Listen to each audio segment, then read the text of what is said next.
Hello crafters, I'm JanB and I'm an independent Stampin' Up demonstrator. Today I'd like to show you how I made this fridge magnet. There's a magnet, or should be a magnet, on the back. I've run out, I've only got one left now which I'm saving for the video. And not only is it a great thank you gift, it's a brilliant stocking filler or a gift for teachers. Lots of things you could use it for. When I sent them out to my customers, I put it into a cellophane bag and sealed it up. If you like to sell things at craft shows, you could use these bags, cut the top off and put some kind of fancy tag on the top there. Lots of things you could do. So I'm going to make it the same as this. So to start off with, the card pieces you're going to need, not a lot. You'll need a piece of DSP which measures about 3/8 of an inch by 2 7/8. Obviously that depends on your clothes peg. Mine is approximately 3/8 of an inch wide and 2 7/8, I believe. In fact, that's just over 2 7/8. It looks as if it's 2 15/16, but whatever your peg measures, you need double the length.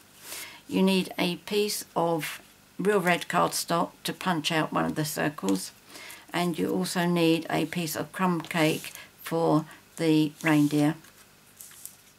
So the first thing I'm going to do is the stamping. Then I'll use the Big Shot, and then I will get on to show you how I did the pegs. So first of all, the stamp I'm using is from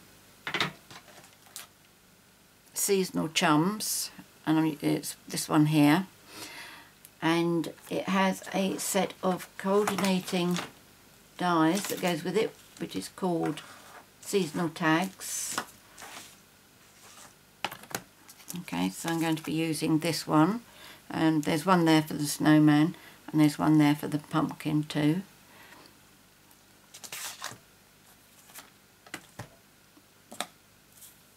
Right, so this I'm going to be stamping with our basic black Archival ink. Not quite sure how I've managed to get this stamp in such a mess, but it still works okay. Right, I'm just going to do this in the centre. Obviously you could use just half a sheet for this, but I'm doing a complete one just to keep my grid paper clean for the video. Okay, so there's that. I'm going to colour this using marker pens, and I am going to use crumb cake for the antlers,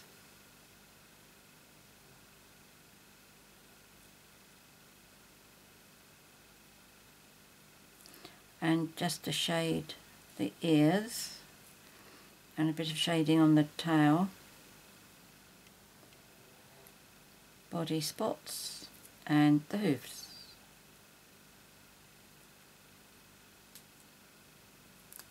And then I'm going to use Emerald Envy for the ribbon, the bow.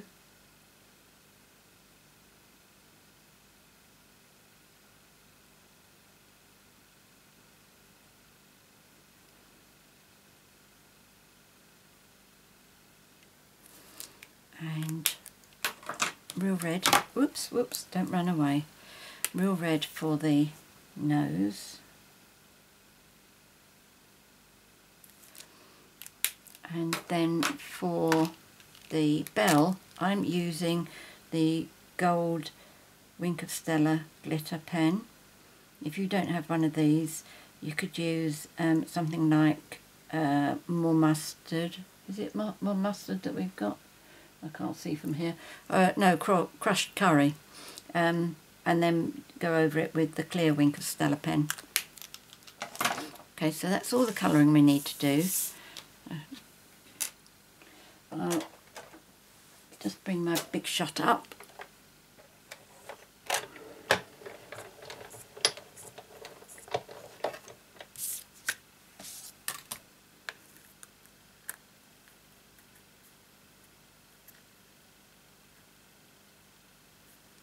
And I'll just tip that to make sure that I've got that straight.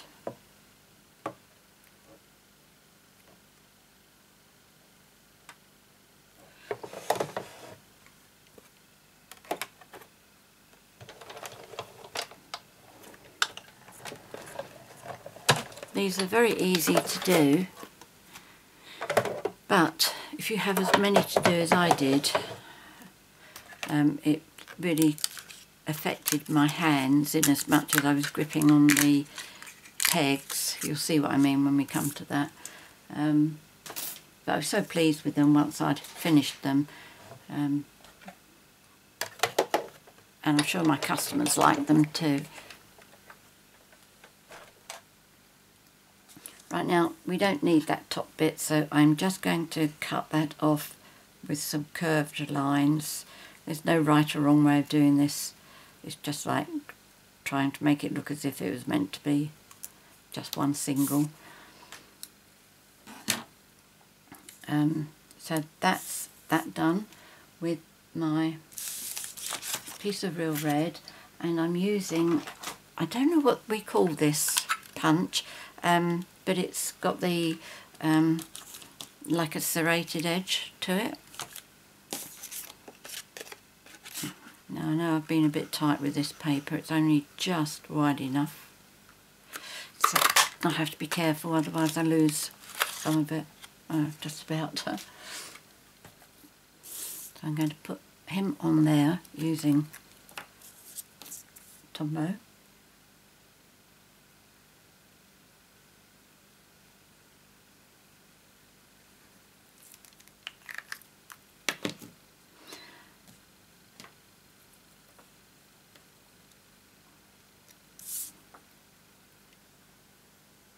Right, so apart from the googly eyes, he's ready. Now, for the actual pegs, I smooth mine down. I go over mine with a sanding block.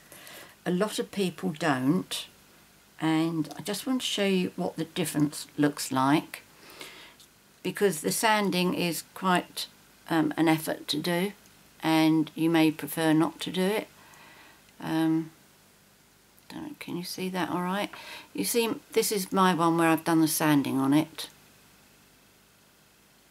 and this one hasn't been sanded. And I think that looks exactly what it is, and that is a piece of paper stuck on a peg, whereas this looks more like weathered. I mean, it's like so many things with card making, it's all a matter of opinion. The next thing is, how are you going to stick your DSP on here? And there are several different ways you could do it. I've tried all of them, and I've tried fast fuse, which worked brilliantly, but I found that was a bit messy. I've tried Tombow, which is these two. The only disadvantage with Tombow is, although it works brilliantly, as it does with everything, you do need to leave it on the side for it to dry off for a while. You can't do it while it's wet.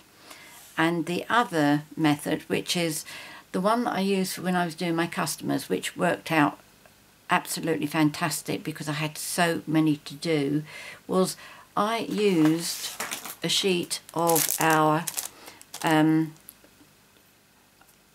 what do we call this, adhesive sheets, self-adhesive sheets, something, but it's absolutely fabulous. So what I did was, I thought I brought some over, yeah, right, this is the paper that I used for my customers, and I took a large piece of this and I covered all of it with our adhesive sheet. So when you pull that off, that is all 100% sticky, and it was just so easy to use.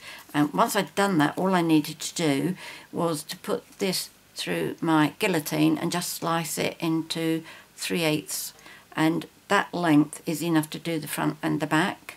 Okay, so that's what this one is. That's what I'm going to be using now. I prepared that one ahead of time. that was another one that I did where I've got it on to the backing of some DSP. That, if you're going to do lots of them, is the way that I'd recommend. That is my second favourite method, that's Tombow. So let me just show you how easy it is to use this one. So just take a peg and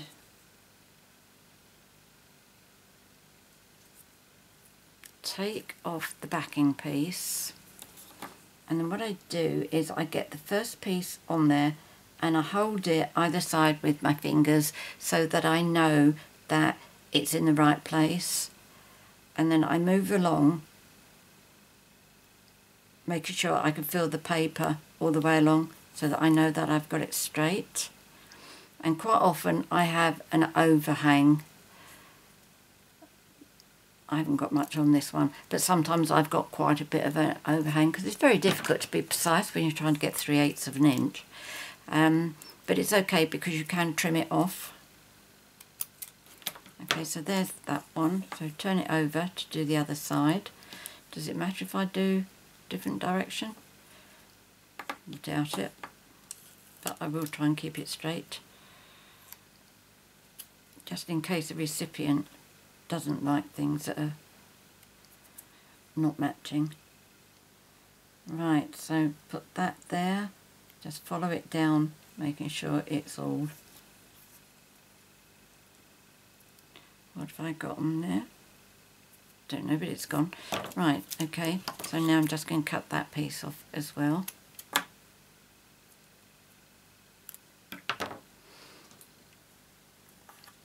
Right, okay, so now that's what it looks like if you don't sand it. Right. Now to sand it, what I recommend you do is first of all you get a piece of paper for your dust to go on, and you will need a sanding block, and these I bought from a craft shop years ago, and as you can see you don't have to get rid of them when they start getting dirty or they start losing chunks out of them. They're still good to use. So what you need to do is you need to sand this all the way round, but you need to make sure each movement is just coming down. If you do it up, you're just going to knock this right off. Now I can feel that that is a little bit of an overhang. If you've got a big overhang, I'm not particularly worried about it on here because it's so small and the sander will get rid of it. But if you do need to cut it off, just take your scissors, and I don't know whether I can get any off of this, it's so small. Oh, I've got a little bit off, and just cut it off like that. You see, it's hardly worth worrying about, is it, that? The sanding block will sort that out. But if you've got quite a big chunk, it is definitely better to cut it off. Right, so what I'm going to do is I'm just going to bring my sanding block down like that, and you may notice I've got a little bit of fluffy bit there on my peg as well. This will sort that out if it's just little bits like that. Okay, so I'm going to do this. Obviously you build up a movement with it. Right, I'm just going to go sideways because I want to see if I can get that fluffy bit off. But I'm still making sure that I'm going in a very slightly downward position.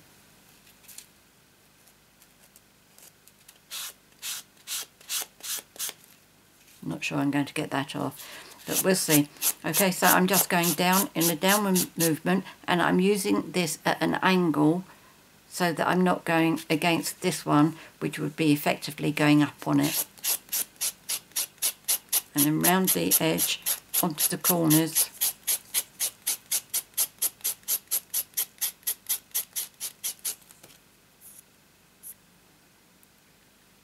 Okay, you see how it's taking the colour off all around the edge?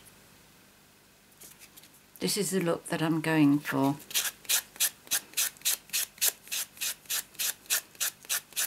As I say, if you don't like this, then ignore this step.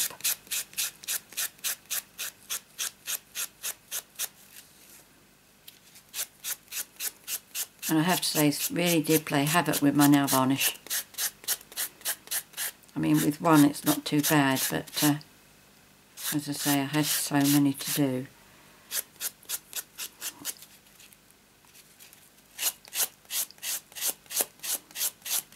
Fortunately, I bought a bottle of the High Shine that my manicurist uses on my nails to finish them off. So once I'd finished, I was able to go over the top of it again and get my shine back.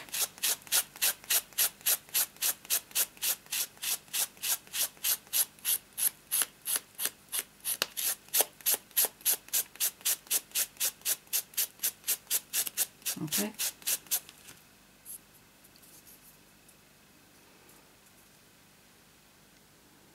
So that's the look that I'm after.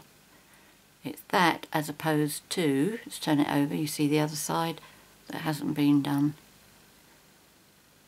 Okay, so that's the side that has been done.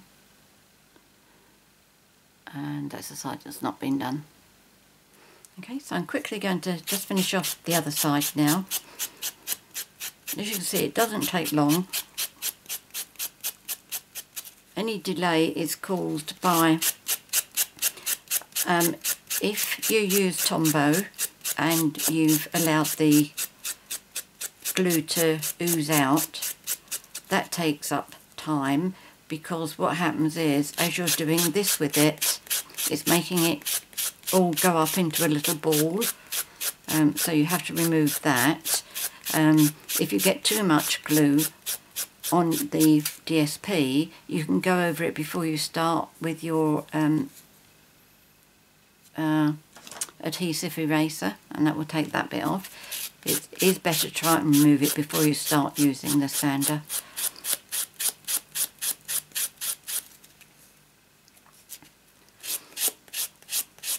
And also with fast fuse, if you get the glue on the edges, which is why I found it a bit of a fight, that really is a pain in the neck.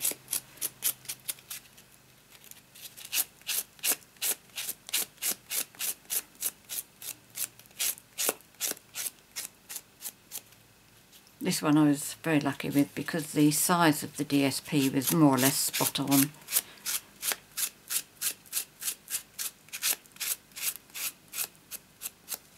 There we go.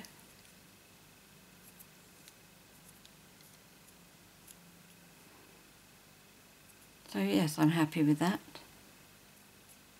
That's hanging over quite a bit on the side there. That's the side that I trimmed. Let's see if it will go down any further.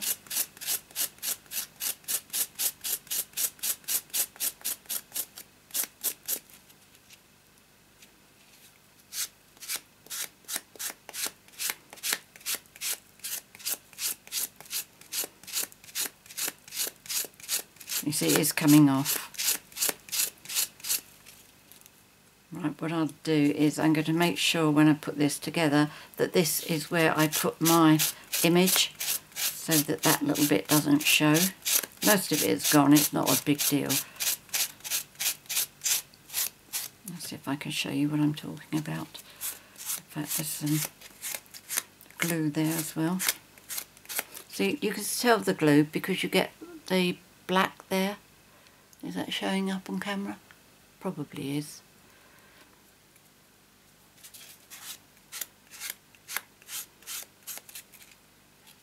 And that white piece there is the overhang. But as I say, if I put my image on that side, that's going to cover that up. It won't be seen. Right, now you'll see all the bits that you get on your sheet. So let me just put this, it's like putting embossing powder back in the bottle, except you're putting it into a rubbish bin. Right, okay, that can go there for the time being. So let's just show you that again.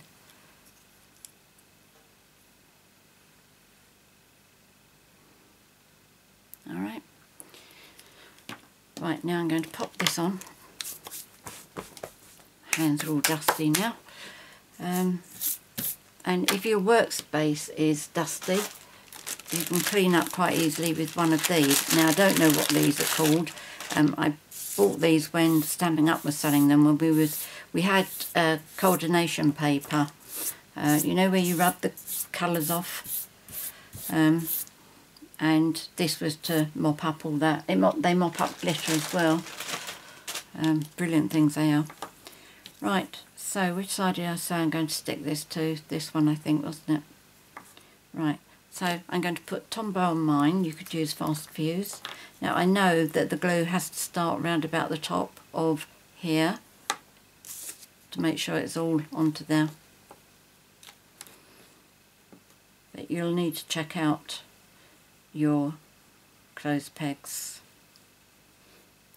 Although I think in the US you call them clothes pins.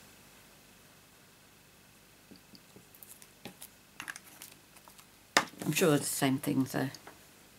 Right, so I'm just going to pop that so that the reindeer is straight, and also so that I am just covering up the bit at the bottom there. Okay, so that's like that. Now I'm going to put my magnet on, and I have had sitting here while I've been doing all this my glue gun, which is definitely the best way of sticking it on, although I will say Tombow works. Right, so just a little bit of glue. Oops, sorry about that. And then pop that on there.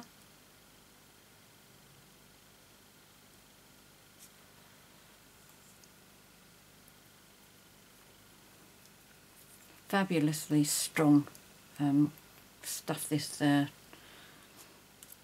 glue gun is, but my goodness does it get stringy. Okay, so that's on there, that's nice and sticky, that's in the right place, that's going to hold fine. So the last thing I need to do is some googly eyes, and these are the 3mm eyes, these are the brand that I'm using. I will put a link in the box below where I bought these from, because 3mm are not easy to find. As you can see, I bought loads and just transferred them into one of our little what do we call it, embellishment pots. So I'm just going to use Tombow to pop this on, and I'm just going to do a tiny little dot in each eye. There we go. And see if I can do this without chasing these eyes around too much. I have to say I have been having fun and games with this. They're very static.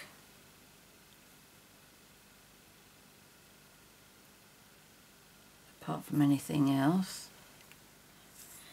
It's nice when I can pick them up the right way, straight away. There we go. Oops, no.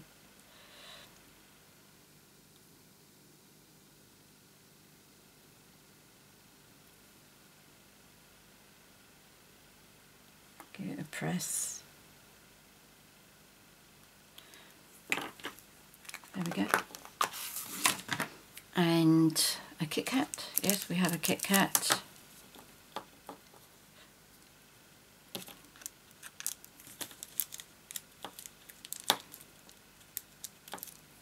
There we go. So that's today's project. And these are the other ones that I've been making.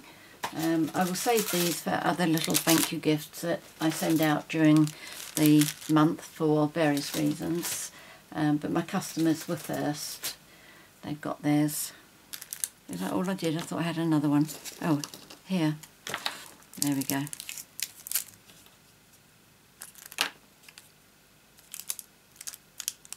So I hope you've enjoyed today's little project. Easy peasy.